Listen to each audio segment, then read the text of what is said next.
அனைவருக்கும் வணக்கம். இன்னைக்கு சட்டமன்ற குழு பேரவை நடந்தது. இதுல மிக முக்கியமான ஒரு நிகழ்வா பார்க்கப்பட்டது என்ன அப்படின்னா, விஜய் அவர்கள் தன்னுடைய பெரும்பான்மையை நிரூபிக்கக்கூடிய ஒரு வாய்ப்பாக இன்னைக்கு இருந்தது. ஸோ இதுல பார்த்தோம் அப்படின்னா, இன்னைக்கு விஜய் அவர்களுக்கு 144 எம்எல்ஏக்கள் பார்த்தீங்கன்னா ஆதரவு அப்படின்றத குடுத்துருக்காங்க. ஸோ இன்னைக்கு தான் அவர் கம்பீரமா தன்னுடைய முதலமைச்சர் பதவியை இறுக பிடிச்சு கொண்டாரு அப்படின்னு நம்பலாம். ஸோ அந்த அளவுக்கு பார்த்தீங்கன்னா இன்னைக்கு ஒரு மாசான விஷயங்கள் நடந்தது. அதே சமயத்துல விஜய் அவர்கள் பெரும்பான்மை நிரூபிக்குவதன் காரணமாக இன்னைக்கு பல கட்சிகளுக்குள்ள பல சலசலப்புகள் ஏற்பட்டிருக்கு. நிறைய பேர் கட்சியை விட்டே வெளியே வந்திருக்காங்க. நிறைய பேர் கட்சியை உடைச்சிக்கிட்டு வெளியே வந்திருக்காங்க. நிறைய கூச்சல்கள், நிறைய குழப்பங்கள், நிறைய சலசலப்புகள், நிறைய அடிதட்டு மட்டும்தான் நடக்கல. ஸோ அந்த அளவுக்கு நிறைய சுவாரஸ்யமான விஷயங்கள் இன்னைக்கு சட்டமன்றத்தில் நடந்தது. அதே மாதிரி நிறைய எதிர்கட்சி தலைவர்கள் பார்த்தோம்னா தங்களுடைய ஆதரவும் தங்களுடைய எதிர்ப்பும் அதே மாதிரி இங்கே இருக்கக்கூடிய பிரச்சனைகள் அப்படின்னு சொல்லிட்டு நிறைய விஷயங்கள் நிறைய பேர் என்னென்னலாம் பண்ணியிருக்காங்க அப்படின்னு சொல்லிட்டு இது சட்டமன்ற குழுவா இல்லை சண்டை கடையா அப்படின்ற அளவுக்கு பார்த்தீங்கன்னா பயங்கரமான சண்டைலாம் போச்சு. என்ன நடந்தது ஏது நடந்தது அப்படின்றது ரத்தின சுருக்கமாக பார்த்தலாம். ஃபர்ஸ்ட் நம்ம நம்பிக்கை வாக்கெடுப்பு அப்படின்றத பார்த்தலாம். ஸோ விஜய் அவர்கள் ஏற்கனவே 120 எம்எல்ஏக்களோட ஆதரவோடு பார்த்தீங்கன்னா முதலமைச்சராக பதவி இருக்கிறாரு. ஸோ இதன் அடிப்படையில் இவர் தன்னுடைய அந்த பெரும்பான்மை நிரூபிக்கணும். ஸோ ஆளுநர் வராரு அப்படின்றப்ப ஸோ அவருக்கு முன்னாடி பெரும்பான்மை நிரூபிக்கணும் அப்படின்ற மாதிரியான ஒரு விஷயம் சொல்லப்பட்டது. அதன் அடிப்படையில் தான் இன்னைக்கு ஆளுநருக்கு முன்னாடி இந்த நம்பிக்கை வாக்கெடுப்பு அப்படின்ற பார்த்தீங்கன்னா நடந்தது. இதில் பார்த்தோம் அப்படின்னா 120 பேர் ஆல்ரெடி ஆதரவு அளித்தாங்க. ஸோ அவங்க பார்த்தீங்கன்னா ஆதரவு திரும்ப அளித்தாங்க. அதே மாதிரி பார்த்தோம் அப்படின்னா இதில் புதுசாக ஒரு 25 பேர் வந்திருக்காங்க. யார் அப்படின்னா ஏடிஎம்கே கட்சியிலிருந்து 25 பேர் வந்திருக்காங்க. மொத்தம் ஏடிஎம்கேவில் ஜெயிச்சவங்க அப்படின்னு பார்க்கும்போது 47 பேர். இதில் பார்த்தோம் அப்படின்னா ஓபிஎஸ் வருது பாருங்க, இபிஎஸ் பக்கம் 22 பேரும், எஸ்பி வேலுமணி, அதே மாதிரி இவர் சிவி சண்முகம், இவங்க பின்னாடி பார்த்தோம்னா மொத்தம் 25 பேரும் பார்த்தீங்கன்னா இருக்காங்க. ஸோ இந்த 25 பேரும் பார்த்தீங்கன்னா காலையிலேயே தங்களுடைய ஆதரவு அப்படின்றத கொடுத்துருக்காங்க.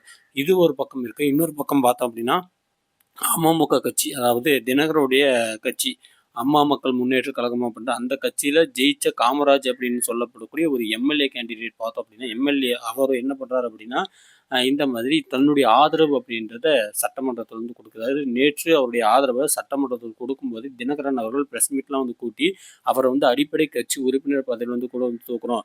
அவர் இந்த கட்சியில் இத்தனை வருஷமாக இருந்து எங்களுடைய நம்பிக்கை கெடுத்துறாரு. நம்ம எவ்வளோ கஷ்டப்பட்டு மக்கள்கிட்ட போராடி நம்ம இந்த ஒரு இடத்த வாங்கியிருக்கோம். ஒரு தலைமைக்கு ஒரு மதிப்பு இல்லாமல், ஒரு பொதுச் செயலாளருக்கு ஒரு மதிப்பு இல்லாமல், என்னுடைய அந்த கருத்துக்களை கேட்காம அவரே தன்னிச்சையாக முடிவெடுக்கிறார். ஸோ அவரை நாங்கள் முழுமையாக நீக்கலாம் அப்படின்னு சொல்லிட்டு நேற்று ஒரு விஷயத்த சொல்லியிருந்தாரு. ஆனால் இது அவருக்கு எந்த விதத்துல பாதிப்பு அளிக்காது. ஏன் அப்படின்னா அவர் எம்எல்ஏ ஆயிட்டார் அப்படின்றனால. ஸோ அதனால அது ஒரு பெரிய விஷயமா பார்க்கப்படாது அப்படின்ற மாதிரி சொன்னாங்க. அந்த விஷயத்துல தான் பார்த்தீங்கன்னா டிடிவி தினகரன் அவர்கள் கொஞ்சம் சரிக்கிறார். ஒருவேளை அவரே நின்று ஜெயிச்சிருந்தாலும் அவர் கெத்தாக பேசுகிறான். பட் அவர் இன்னொருத்தர் நிற்க வச்சு அவர் இந்த இடத்துல கொஞ்சம் வலுவாக ஒரு பெரிய ஒரு அடி வாங்கின மாதிரி தான் எனக்கும் தோணுச்சு. அதே மாதிரி பார்த்தோம் அப்படின்னு ஏடிஎம்கே கட்சியில் நிறைய கூச்சல்களும், நிறைய குழப்பங்களும், நிறைய சலசலப்புகளும் ஏற்பட்டது. எஸ்பி வேலுமணி ஒரு பக்கம் பார்த்தீங்கன்னா இருக்காரு. இந்த பக்கம் பார்த்தோம்னா இபிஎஸ் அவர்கள் பார்த்தீங்கன்னா ஒரு பக்கம் இருக்காரு. இபிஎஸ் அவர்கள் ஒரு விஷயத்தை போட்டு இன்னைக்கு உடச்ச விஷயத்தை பார்க்க முடிஞ்சுது.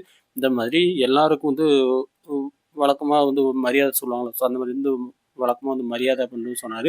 அதே மாதிரி ஒரு விஷயத்த போட்டு உடைச்சார். என்னென்னு போட்டு உடைச்சார் அப்படின்னா இந்த மாதிரி இன்னைக்கு எங்கள் கட்சி 2ஆக பிளவுபட்டுருக்கு. நாங்கள் ஒரு காலகட்டத்தில் எப்படி இருந்தோம், 10 வருஷம் ஆட்சி பண்ணி பொன்னான ஆட்சி காலமாக கொடுத்துருக்கோம். நிறைய விஷயங்கள், நிறைய திட்டங்கள், நிறைய செயல்முறைகள்லாம் கொடுத்தோம்.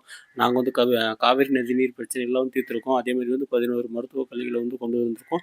எவ்வளோ விஷயங்களை நாங்கள் எங்களுடைய ஆட்சி காலகட்டத்தில் நாங்கள் பண்ணியிருந்தோம். ஸோ இன்றைக்கி எங்களுக்கு இந்த அளவுக்கு இருக்குன்னா ஸோ தோற்றவங்க யாரும் ஜெயிக்காமல் போகிறது இல்லை. எங்களுக்கு வாய்ப்புகள் வரும். நாங்களும் மீண்டும் மகுடம் சூடுவோம் அப்படின்னு சொல்லிட்டு சொன்னார். அதே மாதிரி பார்த்தோம் அப்படின்னா இன்னைக்கு தொடர்ச்சியான தோல்விகளை ஏற்றுக்கொள்ள முடியாத சிலர் எங்களுடைய கட்சியில் இருக்கக்கூடிய ஒரு சிலர் என்ன பண்ணுறாங்க அப்படின்னா மொத்தம் ஒரு 6 பேர் இருக்காங்க. அவங்க என்ன பண்ணுறாங்க அப்படின்னா ஒரு கேங் ஆஃப் எம்எல்ஏக்களை சேர்த்துட்டு இவங்க பார்த்தீங்கன்னா இப்போ இருக்கக்கூடிய ஆளும் கட்சிக்கு ஆதரவு அளிக்கிறாங்க.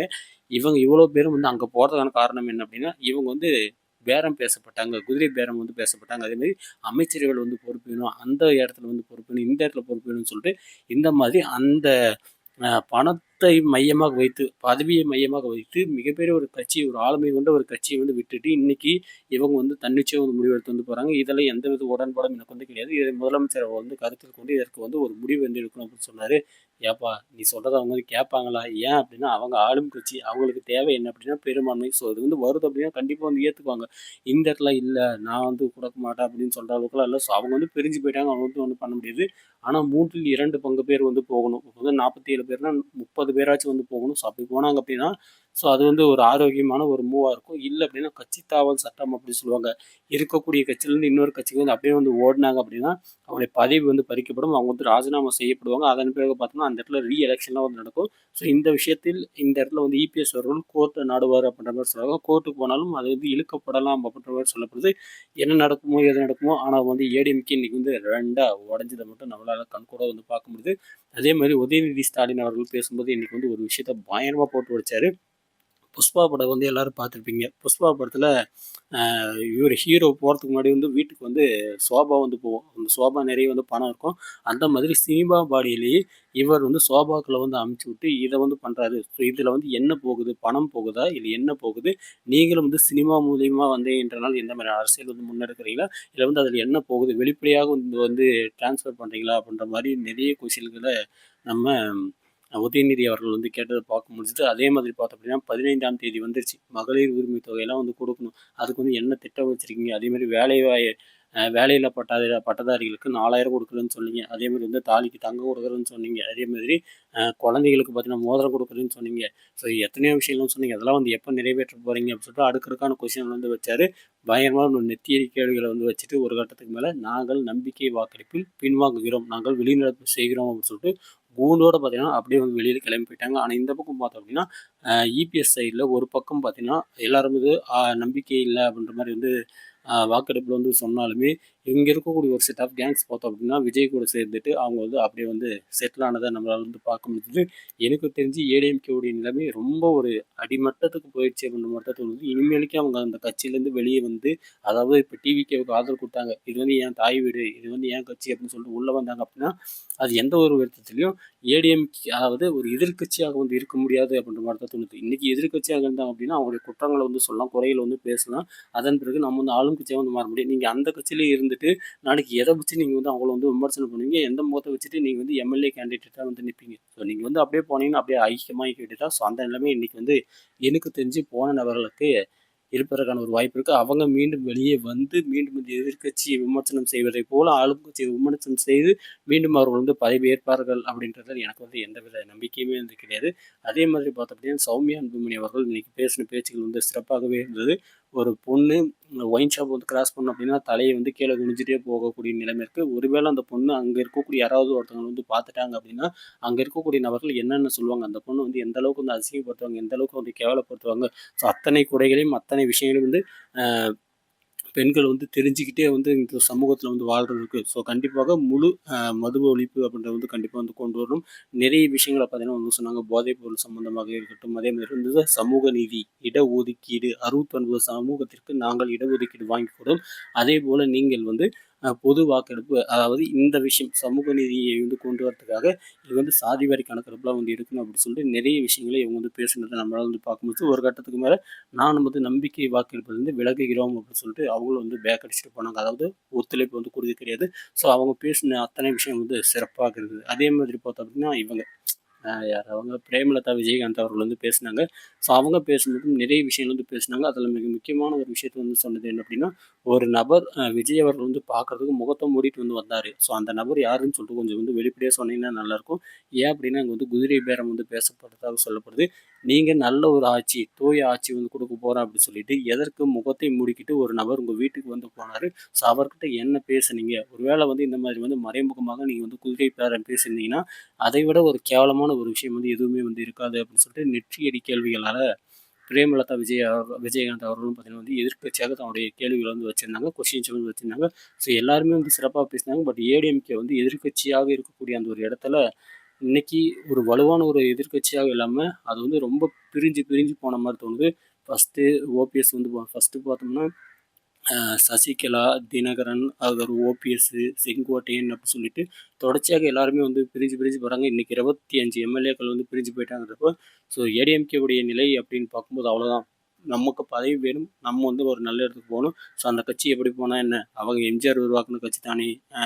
இவங்க ஜெயலலிதா வாழ்ந்த கட்சி தானே! நம்மளுக்கு என்ன அப்படின்னு சொல்லிட்டு நிறைய பேர் இதை வந்து ஒதுக்கி அவ்வளோதான் வந்து அம்பிக்கி அப்படியே வந்து உருட்டி ரோட்டில் வந்து தாயம் விளையாடுற மாதிரி நம்மளுக்கு வந்து தோணுது. ஸோ உங்களுக்கு என்ன தோன்றுகிறது என்பதை மறக்காமல் கமெண்டில் போடுங்கள். நிறைய விஷயங்கள் சுவாரஸ்யமாக நடந்தது. அதன் பிறகு வந்து இவர் சிவி சண்முகம் வந்து வெளியில் வந்தார். வெளியில் வந்துட்டு இன்னும் ஒரு சில விஷயங்கள் வந்து சொன்னார். திருமாவளவன் அவர்களை வந்து முதலமைச்சராக வந்து ஆக்கி அந்த இடத்துல டிஎம்கே, ஏடிஎம்கே 2 பேரும் சேர்ந்து நம்ம வந்து நம்முடைய நம்பிக்கையான அந்த வாக்கெடுப்புகள் வந்து நம்முடைய ஒத்துழைப்போடு நம்ம வந்து திருமாவளவன் வந்து கொண்டு வரணும் அப்படின்ற மாதிரிலாம் வந்து பேசினாங்க. டிஎம்கே கூடலாம் வந்து சேர்றதுக்கு வந்து முயற்சி பண்ணார். யாரே இபிஎஸ் அவர்கள் முயற்சி பண்ணார். ஆனால் அந்த இடத்துல பார்த்தோம் அப்படின்னா இவர் இபிஎஸ் வந்து என்ன சொன்னார் அப்படின்னா, நான் முதலமைச்சர் ஆனால் ஓகே, நான் வந்து அவங்க கூட சேர்றேன். ஒருவேளை அவர் முதலமைச்சர் ஆகுறாரு, திருமாவளவன் வந்து முதலமைச்சர் ஆகுறாரு அப்படின்னா அதில் வந்து எனக்கு வந்து உடன்பாடு இல்லை, நான் வந்து கலந்துக்க மாட்டேன்னு சொன்னார். அதுக்கு நாங்கள் சொன்னோம், இந்த மாதிரி நீங்கள் டிஎம்கே கூட சேர்ந்து நீங்கள் முதலமைச்சர் ஆகணும்னு நினைக்கிறீங்க. அதே ஒரு எண்ணத்தை இந்த பக்கம் நம்ம வந்து விஜய் கூட சேர்ந்தோம் அப்படின்னா, நம்ம வந்து என்ன பண்ணுறோம், நம்ம எதிர்க்கட்சியாக திமுகவை பார்க்குறோம். அவங்களும் எதிர்க்கட்சியாக திமுகவை பார்க்குறாங்க. ஸோ நம்ம 2 பேருடைய எண்ணம் வந்து என்ன? ஒண்ணே தானே. ஸோ நம்ம வந்து அவங்க கூட சேர்ந்தோம் அப்படின்னா, டிஎம்கே வந்து காரணத்தை பண்ண முடியும். அதை தான் நாங்கள் வந்து சொன்னோம். இவருக்கு திருமாவளவன் முதலமைச்சர் ஆனா, அவங்க வந்து வேணாமாம்.